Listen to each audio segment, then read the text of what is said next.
ओम शांति। 20 सितंबर 2023 के बाप दादा के अनमोल मधुर महावाक्यों में बाबा कहते हैं, मीठे बच्चे, तुम्हें पुरुषार्थ कर एयर कंडीशनर की टिकट खरीद करनी है।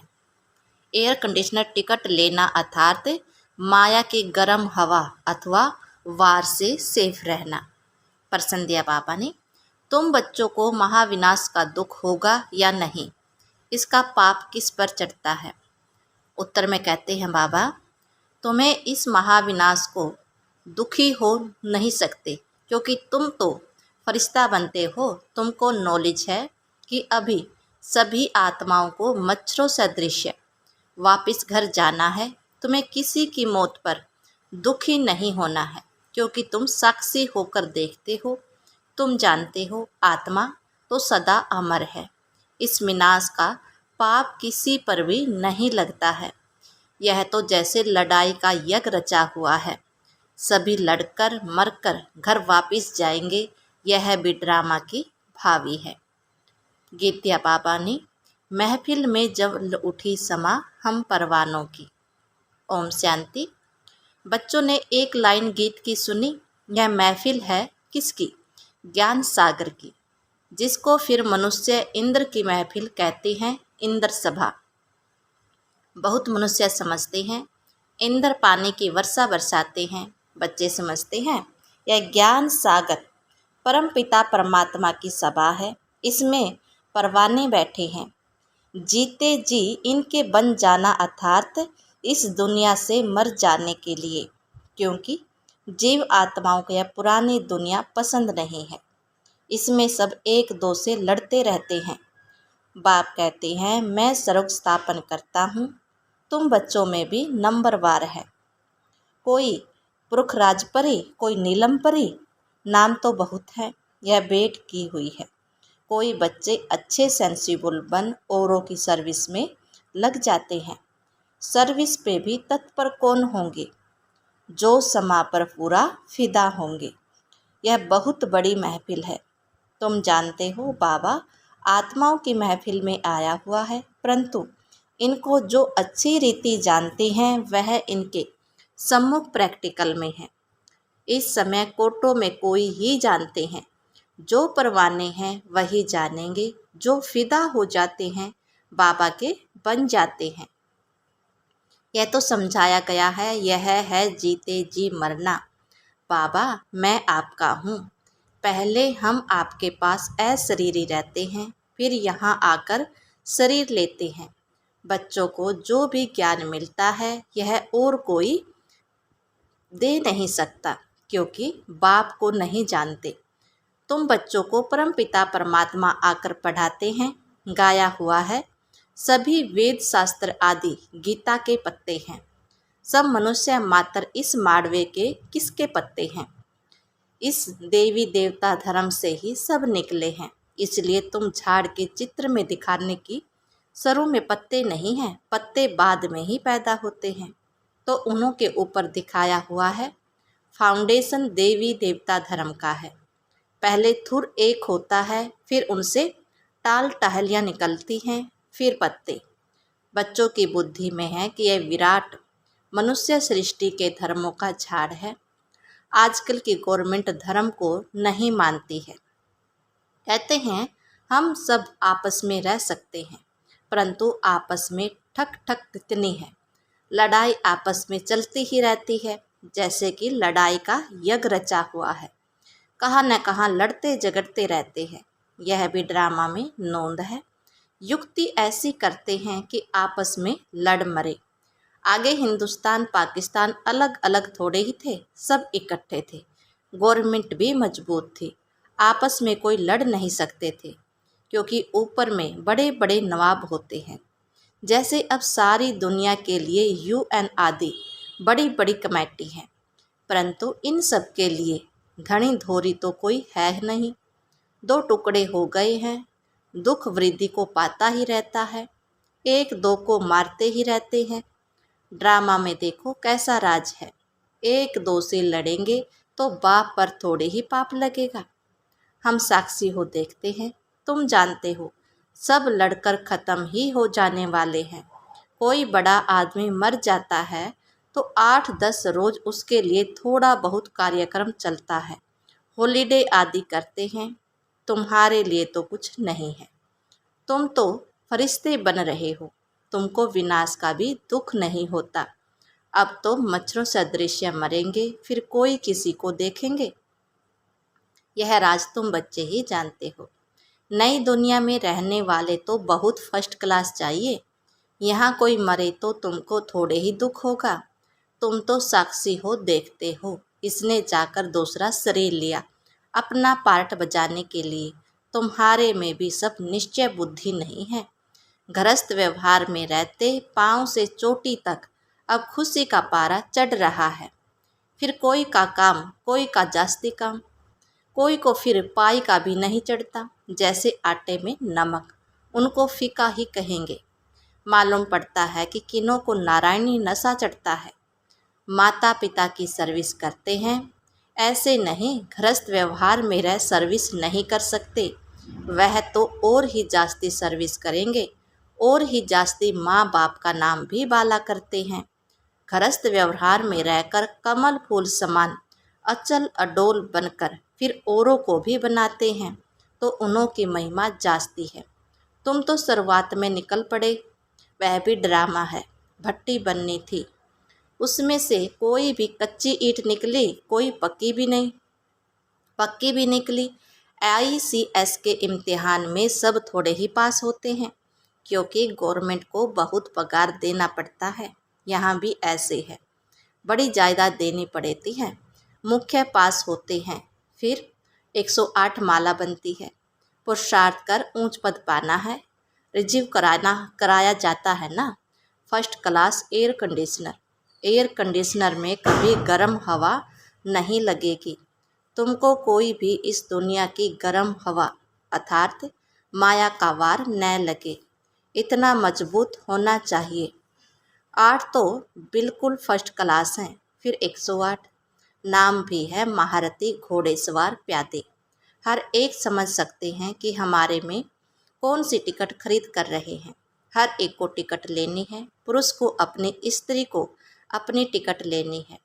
स्त्री को चांस जास्ती है, क्योंकि पुरुष जो करते हैं तो उसका आधा हिस्सा स्त्री को मिल जाता है। स्त्री जो सौदा करती है वह कुछ भी देती नहीं, तो उसका हिस्सा पति को नहीं मिलता, क्योंकि पुरुष तो रचयिता है, पैसे उनके हाथ में रहते हैं। वह जो करेगा उसका हिस्सा स्त्री को मिल जाता है। स्वर्ग में तो दोनों मालिक रहते हैं। बच्चा एक होता है, वर्षा भी वह पाता है।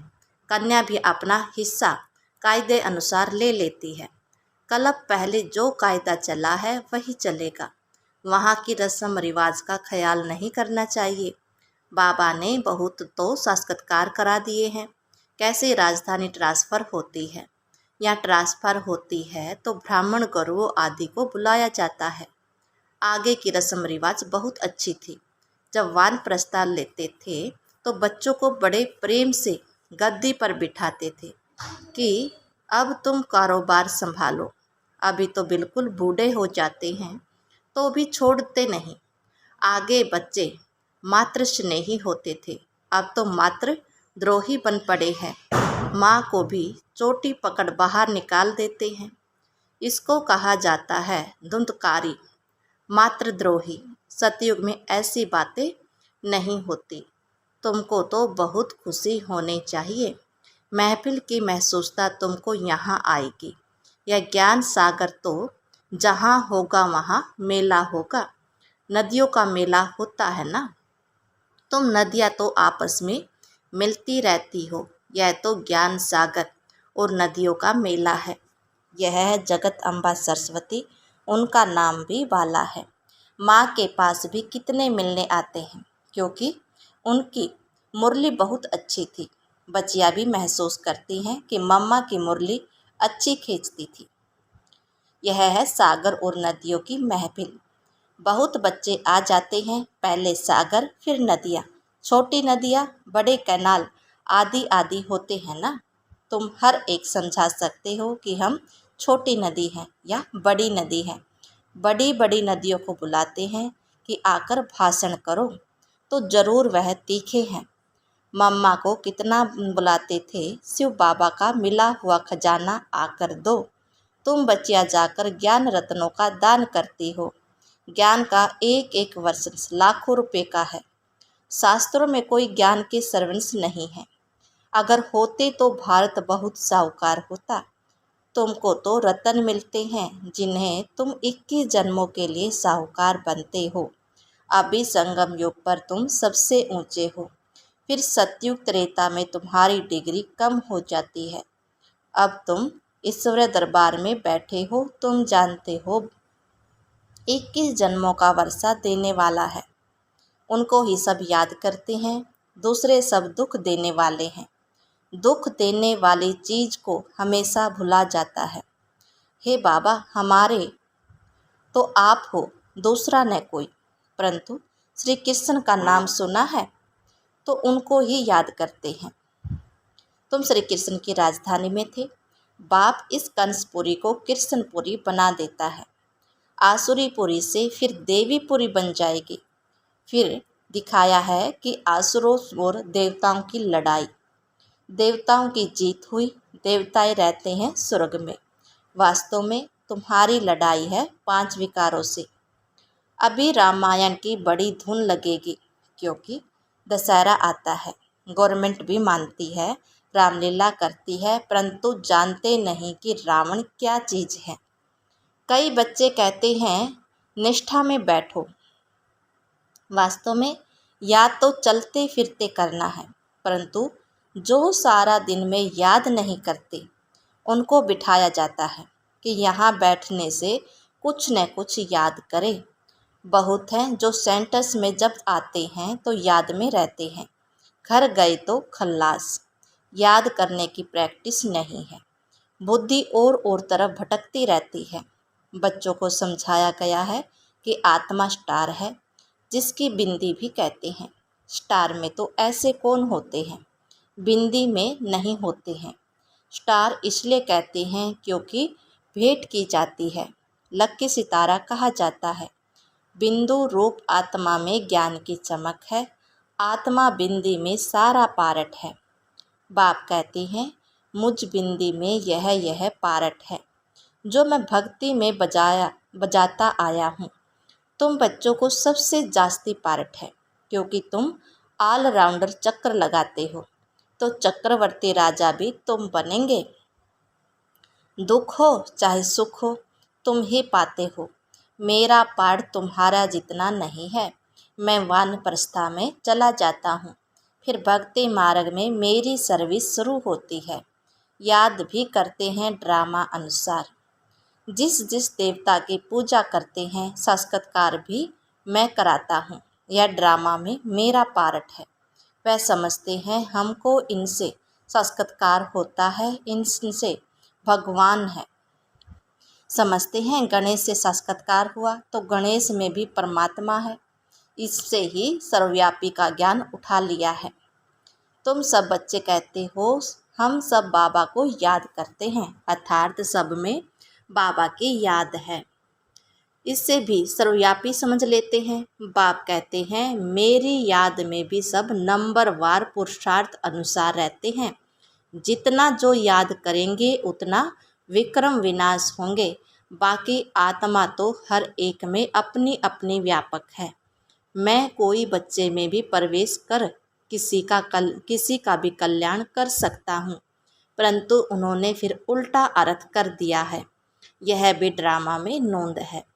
ड्रामा अनुसार सबको पार्ट मिला हुआ है। यह शास्त्र आदि बनाने का भी ड्रामा में पार्ट है। बनाएंगे वही जिन्होंने आगे बनाए थे। गीता सुनाते हैं, फिर कलब बाद ऐसे नहीं सुनाएंगे। तो अब बच्चों की महफिल में बाप बैठे हैं। जो मुझे जानते हैं मैं उन्हों के बीच में ही शोभता हूँ। बाकी जो जानते ही नहीं उस महफिल में मैं बैठकर क्या करेंगे। तुम भाषण आदि करते हो तो बहुत आते हैं। उनकी समा के साथ महफिल नहीं कहेंगे। समा के साथ महफिल तो यहाँ है। कोई फिदा होते हैं, फिर और तरफ बुद्धि चला जाता है। जब तक संपूर्ण बने बुद्धि जाती है, कर्मातीत अवस्था संपूर्ण निर्विकारी अथवा अभी नहीं कह सकते, वह अंत में होगी। फिर वह पुराना शरीर छोड़ जाएंगे। यह पुराने खाल है। आत्मा इन पुरानी कर्मेंद्रियों से काम लेती है।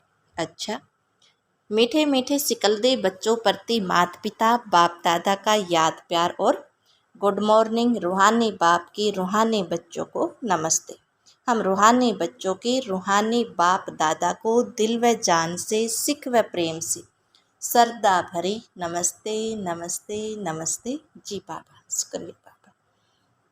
धारणा के लिए मुख्य सार में बाबा कहते हैं, शिव बाबा से मिला हुआ खजाना सभी को बांटना है। अविनाशी ज्ञान रत्नों का दान करके 21 जन्मों के लिए साहूकार बनना है। नंबर 2, अपनी अवस्था अचल अडोल बनानी है।